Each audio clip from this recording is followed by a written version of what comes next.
Hi, this is Andrea. And this is Fiorenza. Welcome to the Belonging Project podcast. We are so excited to have you here with us. The purpose of this podcast is to bring voices together to talk about belonging.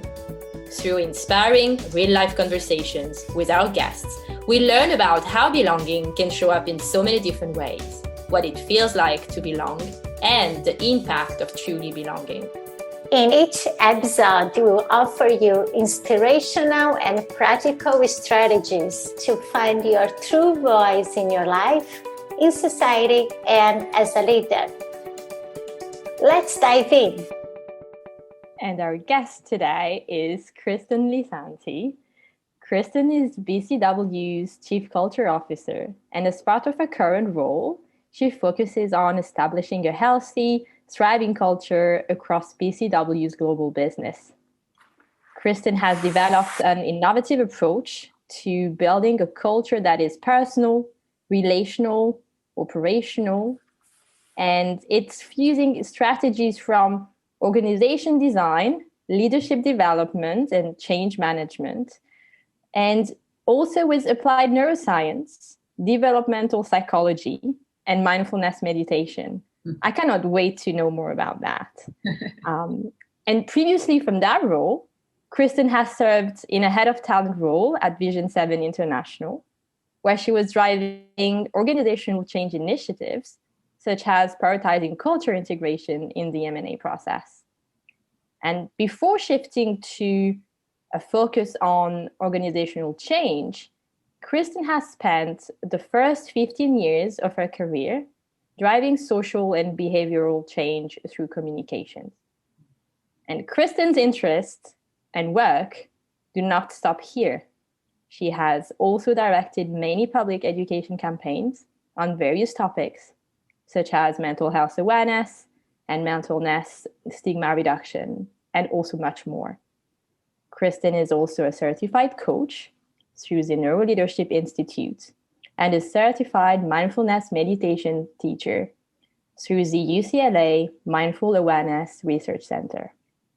And finally, she's also a trustee on the board of her town's Community Coalition on Race, supporting community engagement and anti-racism initiatives.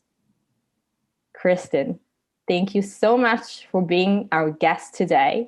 We couldn't be more thrilled to have you.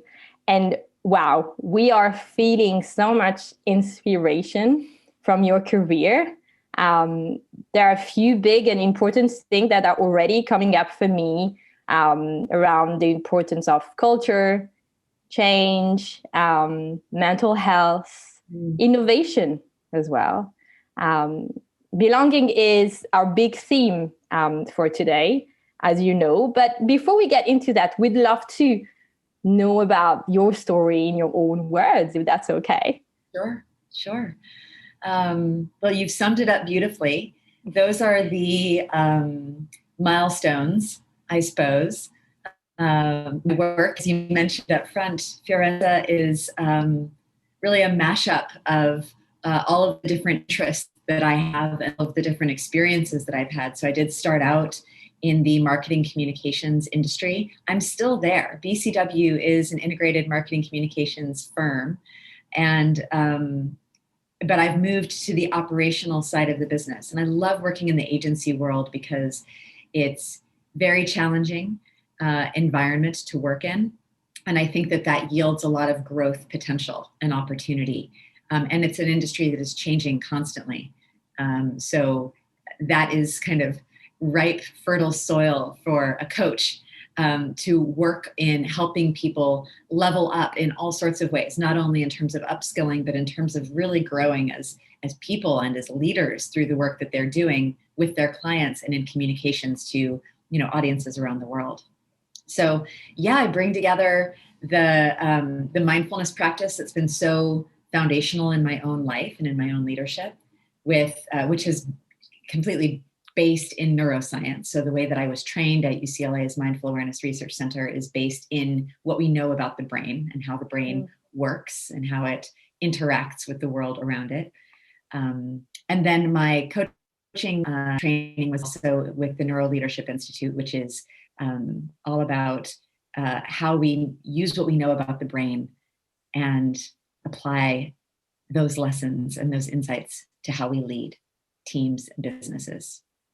So I think in terms of my story, it's been a story of getting clear about what I had to offer. And I guess when I say getting clear, I don't mean having it all figured out by any stretch, but just getting clear about, what really felt like it was,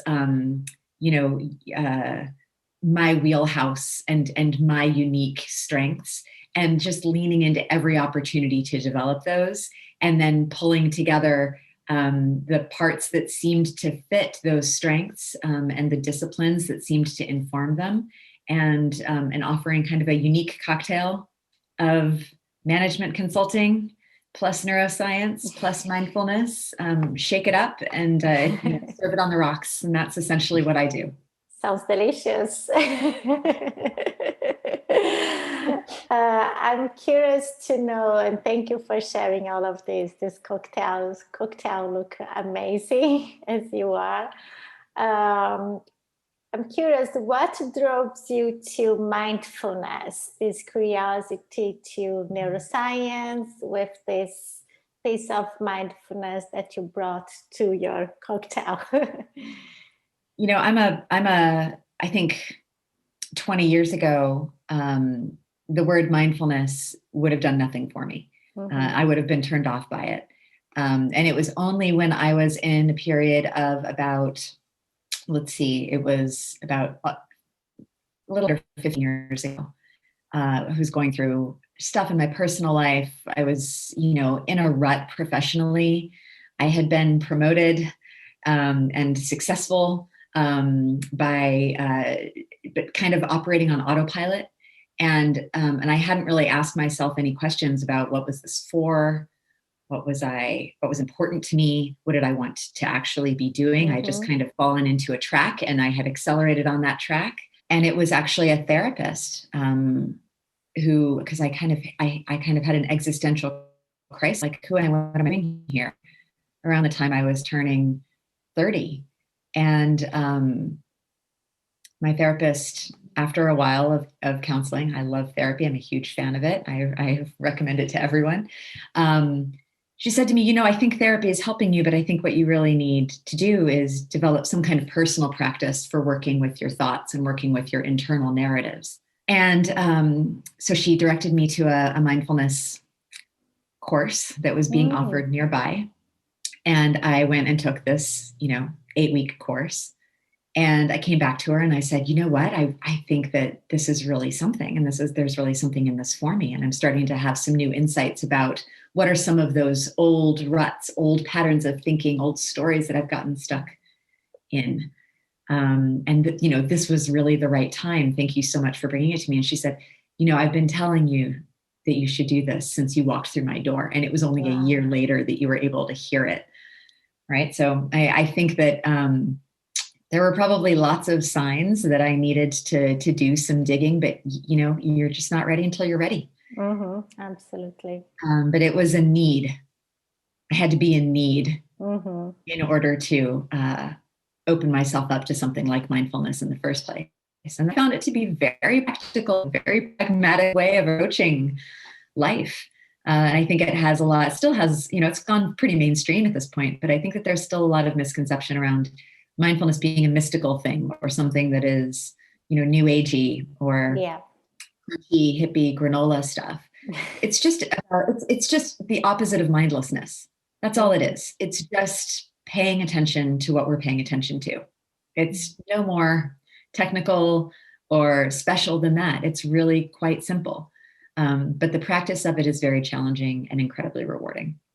Thank you so much for sharing that with us, Kristen. And what you've mentioned there about, mindfulness is mainstream in a way, but also still it keeps some aspects of, mystical for some people. And in the workplace, especially, you may find some people that, see it that way, or just something that isn't quite fit for the workplace. And yeah, I'm super curious in terms of how is that working for you, in that cocktail that you were talking about with Andrea, and integrating mindfulness into that? What has been the perception, the reaction to it? I think this is where the other parts of the cocktail come into play, right? Having the data, having the science, having the support of, all of the wealth of information and research that's being published around things like emotional intelligence and resilience. Mindfulness supports all of that. In fact, it's the only modality that I've found that actually supports our ability to be more flexible thinkers, more open to the opportunity that is around us, and have that opportunity awareness, to be creative and innovative in our solutions, to be more inclusive leaders. We're going to be talking about belonging today. Science tells us that mindfulness practice contributes to our ability to be less biased, less reactive, and more inclusive collaborators with one another, particularly across our differences. So pointing to some of the research helps, but there is no substitute for direct experience. I mean, really, that is where people start to see, oh, okay, this is something actually that I've been missing, or that I need, or that's going to help me get to the next level in terms of my leadership impact. And then, of course, there's the stress management component. I don't approach mindfulness from a wellness perspective for all sorts of reasons. I find it ethically problematic to bring mindfulness into a toxic workplace, or a business that grinds its people down, but it has yoga on Thursdays, right? Like, that's like applying a Band-Aid over a gaping wound. We can't do that, right? We need to be applying mindfulness in an organizational context to drive change.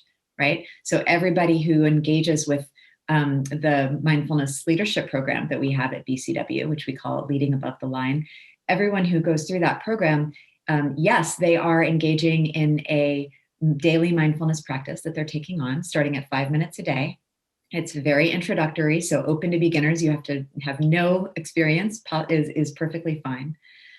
But they're also learning to apply that practice and that increased awareness, not only to managing their own stress and their own emotional reactivity, but to apply it in relationships with other people. How are we navigating conflicts together?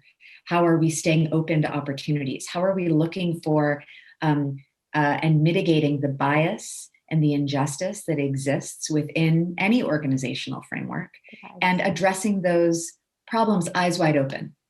Right? And really looking for the creative solutions that are going to yield meaningful change. So everything we do is about applied mindfulness. And I think that very early on in taking on a practice like this, you start to see personal impact, and the people around you start to see you showing up in a different way. And that's when people say, oh, wait, there's something to this. What is this about? What's going on here? And it's about your brain changing. It's about quieting the amygdala, the reactive center of your brain, and giving your prefrontal cortex, which is where all your higher order strategic decision-making and relational decision-making consciously happens, giving that prefrontal cortex more space to do its thing. Really, that's what's happening in the brain on a neural level. So the impact in terms of business is significant if you give yourself the space to let it work. That's fascinating. Wow, thank you for sharing this. And with your personal experience, that when you approach with your therapist, and even the work that you are doing right now in the organization, in the cultural change in the organization, applying mindfulness, and coming to the topic of our call here, what all of this experience comes to your mind when you think about belonging? When I think about belonging, I don't know if you've gotten this answer before, but I think of organizational accountability when I think of belonging. We can't place the burden of belonging on the individual. Wow. Right? We need, in any group setting, whether it's a community or an organization or a team, we need to make sure that the organization is prioritizing, creating an environment where people feel that they can belong. So in my culture work, we often use the ecosystem model or metaphor, right? So imagine a coral reef, for example, where leaders of a team are responsible for creating the conditions of that reef, right?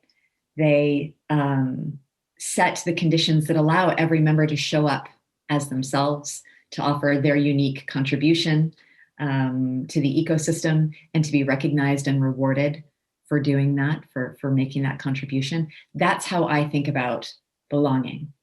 Are we setting the conditions for everyone to be able to come in and be exactly who they are, right? Whether they're an anemone or a clownfish or a piece of coral or whatever it is that they're contributing, that the ecosystem needs all of us, but it needs all of us to be ourselves. Yeah. But the responsibility for creating the conditions that are safe and challenging enough for that to be true lie with the organizational leaders themselves. Yeah, that really, really resonates.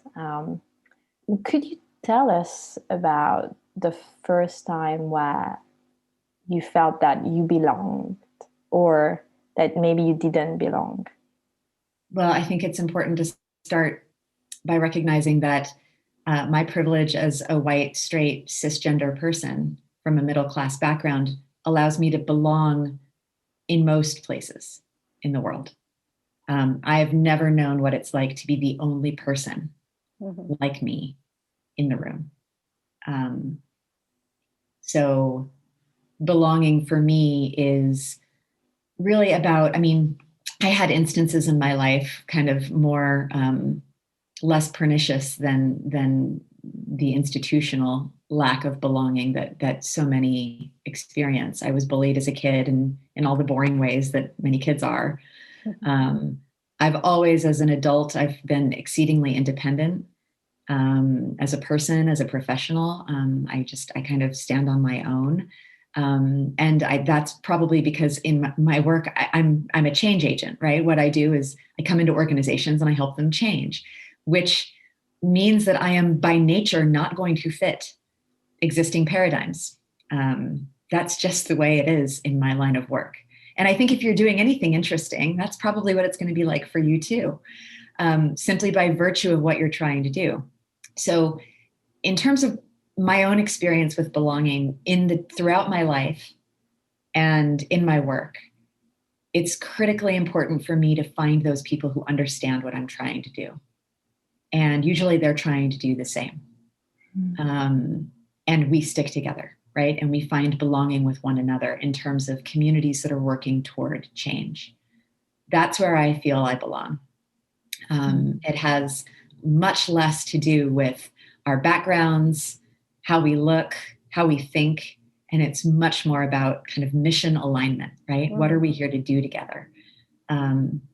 That's where the work actually gets done.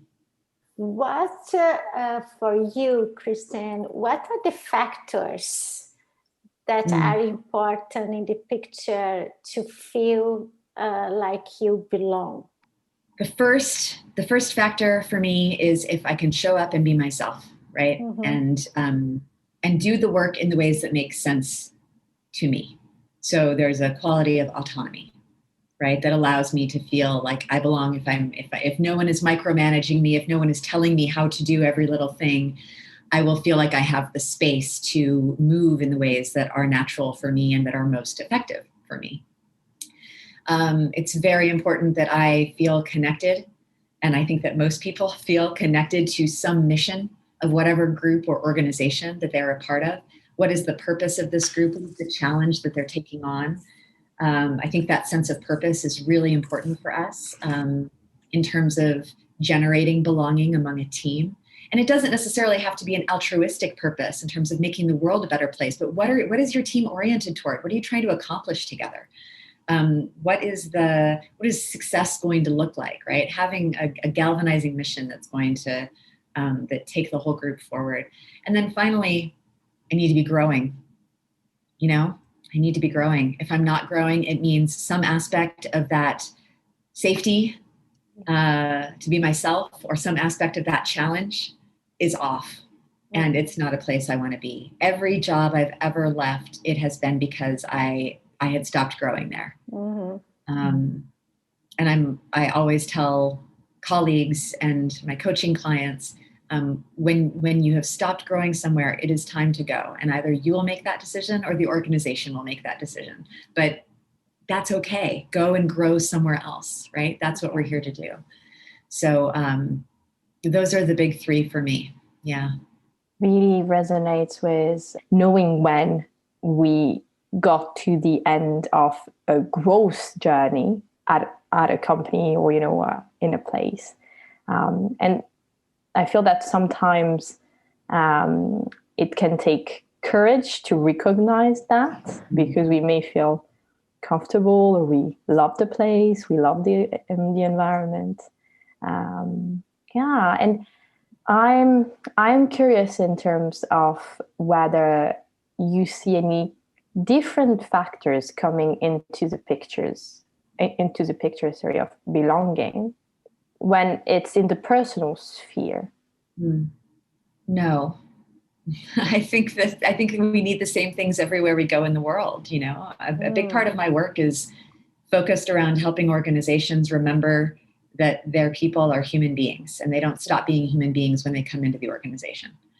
So I think we have those same needs. I think that in our relationships, whether it's a marriage or a friendship or a community that we're a part of, I think we have these kind of fundamental needs to feel like we can be ourselves, and we can do things in ways that are natural to us, that we are connected to one another in terms of, maybe in a personal life, it's more about values or beliefs than it is about mission. But I don't know, I would challenge that too. I think it's possible to have different values, different political perspectives, different core beliefs from people, and still be in relationship to them, and still be able to respect that within reason, certainly.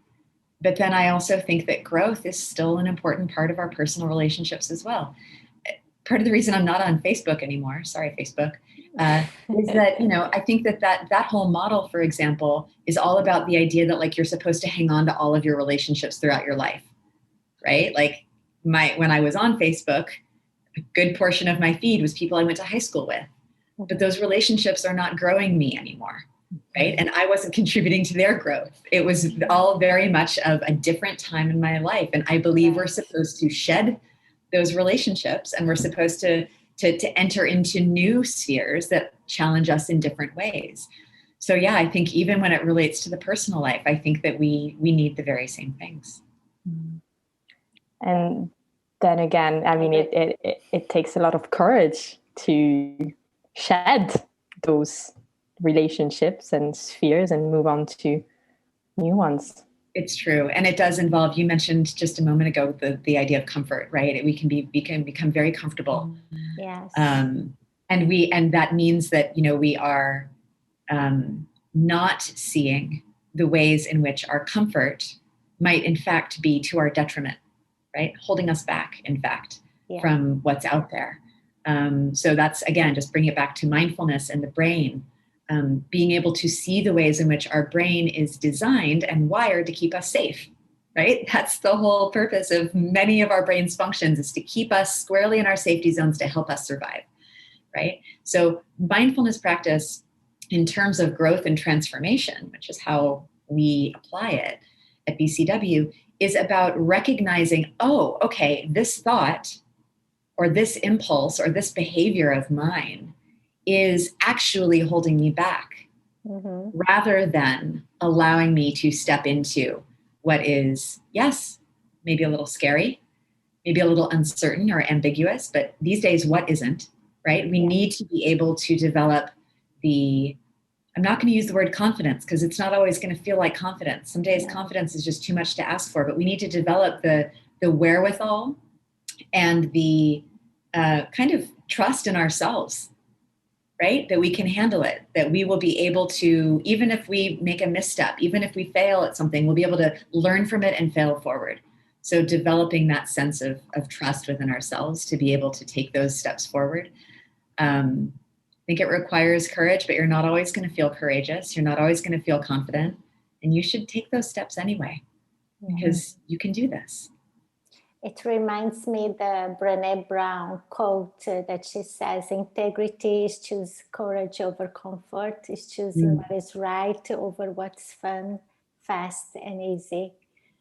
So it's sometimes it's not good, it's not easy, but you need to choose what is, be courageous, is choose what is right for you at that moment.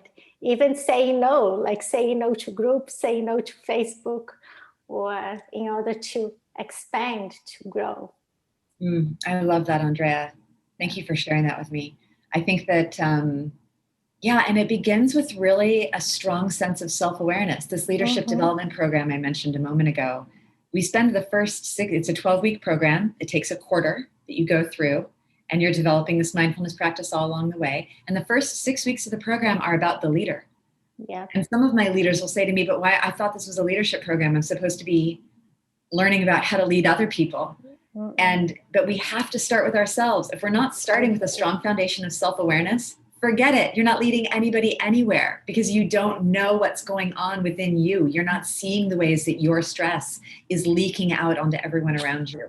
You're not seeing the ways that your biases are actually informing your decision-making in really problematic ways, right? So we have to spend that time with ourselves so that we know what's right, to your point and to Brené's point, right? We have to develop a sense of ourselves so that we know what integrity means to us. Exactly. Beautiful, beautiful. And awareness feels always like a difficult step, building that awareness, building that, knowledge of ourselves, but in a deep way, really in a inner work way. Right. And that, again, may not feel comfortable, especially when you expect... You know this as coaches, right? You really have to be up for it. And that's the thing about, this program, mindfulness practices, coaching in general. These growth opportunities are there for you, but you really have to be ready for it. And if you think you're just going to kind of show up and you're going to see some PowerPoint slides and it's going to tell you how to be a better leader and that's going to change your life, forget it.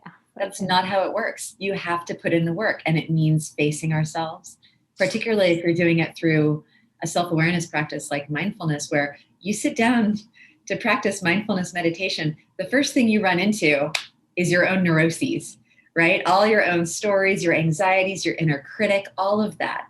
And through the practice, we teach people how to navigate that very chaotic inner terrain. Everybody thinks it's just them.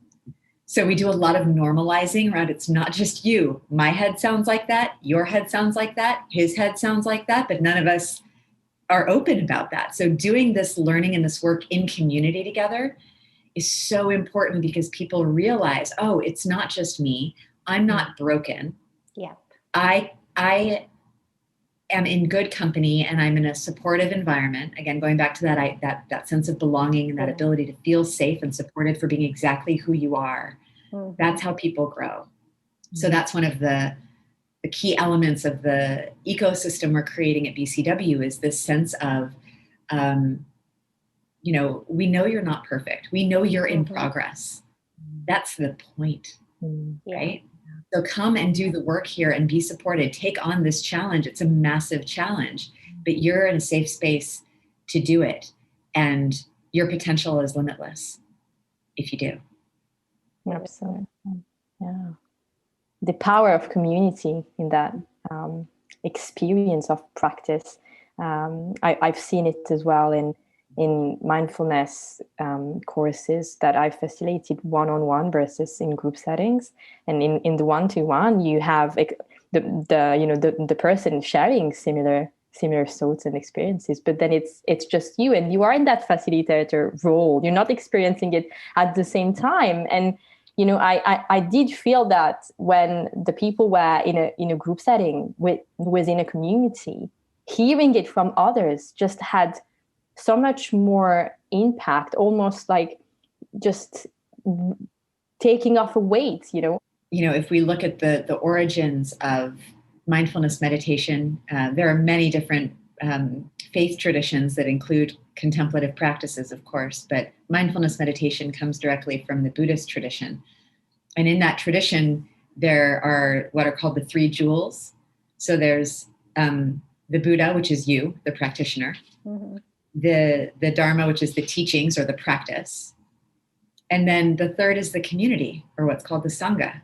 And that's why it's so important that it's up there on par, equally as important as you and the practice is your community, is your support community. And I see that every day in my work. Our leaders learn every bit as much from one another as they do from me, without a doubt. Yeah. And they don't believe me at the beginning of the program when I tell them, but at the end, they are each other's teachers. And the connections that they've made continue on well after the program is concluded. We've got a really strong alumni network that is staying connected to one another and supporting one another. And these are executives, right? These are global executives. These are senior client-facing leaders, practice leaders, people who have very real-world jobs and who are finding this practice and this inner work, as you say, supportive in their own exceeding of their own expectations and showing up as the leaders that they were always meant to be, and but in some ways, even unbeknownst to themselves, have been holding themselves back. Let's go to our quick questions. In a few words, belonging for me is? Belonging for me is, okay, in the model of the ecosystem, it's the temperature of the water. The best advice that I received and that I'd like to share with others is? Best advice I ever received was, not everyone's going to like you. Cynthia, if you're watching this, thank you for that. But I will add on to it that this is especially true if you are doing change work, if you are doing interesting work, if you are innovating. Just if people are resisting it, take it as a sign that you are pushing them in a way that is meaningful and important. With sensitivity, of course, but don't take their resistance as a sign that you're not being effective. Their resistance is a sign that you are being effective. And their comfort zone is what you're working against, not them, but the comfort zone. So don't take it personal. That's just the work. It's almost like the more people actually don't like you, the best your work is.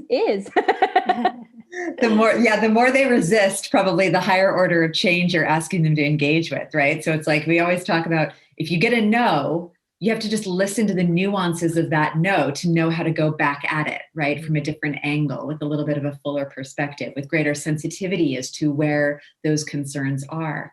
And then, eventually people will come around. But again, only when they're ready. Yeah. Only when they're ready. You can't take that personally for yourself. All right. Last question. The world would be a better place if? I'm going to bring it back to mindfulness for this one, just to bring it full circle. I think the world would be a better place if we can learn to distinguish our stories that live up here from reality that is around us. So our stories are telling us that we are separate from one another, that we are in competition with one another, that we will be happy when we have enough, which is a myth. Enough doesn't exist, right? That success means having control. If we can just have more control, if we can just get people to do what we want them to do, then we'll be successful, we'll achieve all our goals.